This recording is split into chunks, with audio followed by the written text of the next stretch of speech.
আর এই মুহূর্তে যে খবরের দিকে নজর রাখতেই হচ্ছে, আগামীকাল ফেসবুকে বড় ঘোষণা মুখ্যমন্ত্রীর। ঠিক সকাল 10টায় ফেসবুকে বড় ঘোষণা মুখ্যমন্ত্রী মমতা বন্দ্যোপাধ্যায়। প্রতিনিধি আবির এই মুহূর্তে আমাদের সঙ্গে রয়েছেন। আবির, ফেসবুকে কি ঘোষণা মুখ্যমন্ত্রীর, কোনো ইঙ্গিত পাওয়া গেল? দেখো, মমতা বন্দ্যোপাধ্যায় নিজেই তার ফেসবুকে তিনি লিখলেন যে আগামীকাল সাধারণ মানুষের জ্ঞাতার্থে একটি বিশেষ ঘোষণা সকাল 10টায় তিনি লাইভে আসবেন, সেখানেই ঘোষণা করতে চলেছেন। যে সাধারণ মানুষের জ্ঞাতার্থে শব্দবন্ধু যেমন যোগ করেছেন, ফলে মনে করা হচ্ছে বড় কোনো প্রশাসনিক সিদ্ধান্ত সেটা ঘোষণা হতে পারে। আমরা দেখেছিলাম যে 2021-এর বিধানসভা নির্বাচনের আগে আমরা জানি যে দুয়ারে সরকার ঘোষণা হয়েছিল, তার সুফল তৃণমূল কংগ্রেস পায়। এছাড়া লক্ষ্মীর ভান্ডারের মতো প্রকল্পের কথা ঘোষণা হয়েছিল। এছাড়া আমরা জানি যে সাধারণ মানুষের কাজে লাগবে এই ধরনের একাধিক সামাজিক প্রকল্পের কথা বারবার ঘোষণা হয়েছে।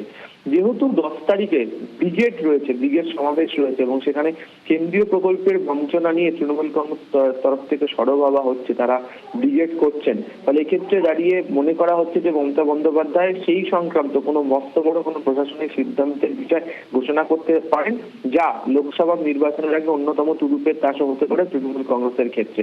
এবং যে সময়টা বাছাই করা হয়েছে, তুমি জানো যে সেই একই সময় প্রধানমন্ত্রী নরেন্দ্র মোদী তিনিও এই রাজ্যে থাকবেন, কলকাতাতে থাকবেন, বারাসাতে থাকবেন। সেই সময় মুখ্যমন্ত্রী মমতা বন্দ্যোপাধ্যায়, তৃণমূল চেয়ারপারসন মমতা বন্দ্যোপাধ্যায় তিনি তার নিজের পেজ থেকে লাইভে আসছেন।